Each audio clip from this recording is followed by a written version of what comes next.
నిన్నగాక మొన్న దేవతల రాజధాని అయినా ప్రజా రాజధాని అయినా అమరావతి రాజధాని గురించి ఒక వేశ్యల రాజధాని అని మాట్లాడిన సందర్భం మీరు ఒక్కసారి ఆత్మవిమర్శ చేసుకొని ఇది కరెక్టేనా అంటే ఒక మహిళా నాయకురాలు ఒక మాజీ మంత్రి చేసిన బయటకు వచ్చిన వ్యక్తి కొమ్మినేని శ్రీనివాస్ గురించి చేతులెత్తి నమస్కరించాలని మాట్లాడుతూ ఉంటే అసలు మీరు రాజకీయాలు చేయడానికి ఉన్నారా లేకపోతే ఒక మహిళగా గౌరవింపబడాలని ఉద్దేశంతో ఉన్నారో నాకైతే అర్థం కావట్లేదు. ఎందుకంటే అదే కొమ్మినేని శ్రీనివాస్ అనే వ్యక్తి ఆ కృష్ణమరాజు అన్న వ్యక్తి కూర్చొని మాట్లాడుతూ ఉంటే దాన్ని ఖండించడం పక్కన పట్టి మీరు అలా మాట్లాడితే మళ్ళీ మీ మీద ఎవరైనా కేసులు పెడతారేమోనండి అని వ్యంగ్యంగా మాట్లాడిన తీరుని చూసి దాన్ని పట్టుకొని అరెస్ట్ చేస్తే దాన్ని కూడా రాజకీయం చేయడానికి చూసి 70 సంవత్సరాల వ్యక్తి మీద మీరు కేసులు పెడతారా, 70 సంవత్సరాల వ్యక్తిని తీసుకెళ్లి అక్రమంగా అరెస్ట్ చేస్తారా అని మాట్లాడుతుంటే ఒక్కసారి రింగులు తిరిగి ఫ్లాష్ బ్యాక్ లోకి వెళ్ళండి. ఒకసారి అంకబాబు గారికి ఎంతండి వయసు?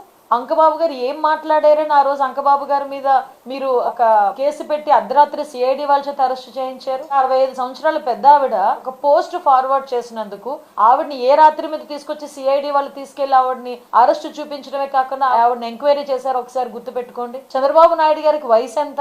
ఆ రోజు చంద్రబాబు నాయుడు గారి వయసు గురించి మాట్లాడితే ఇదే కొమ్మినేని శ్రీనివాస్ అనే వ్యక్తి సాక్షి ఛానల్లో కూర్చొని డిబేట్లు ఇచ్చాడు. జయలలిత వయసు ఎంత, లల్లు ప్రసాద్ యాదవ్ వయసు ఎంత, ఇలాంటి వయసులు ఎంత అని చెప్పి మాట్లాడిన సందర్భం మీరు మాట్లాడారే. అంటే తన దాకా వస్తేనే కానీ నొప్పి తెలియదు అంటారనమాట.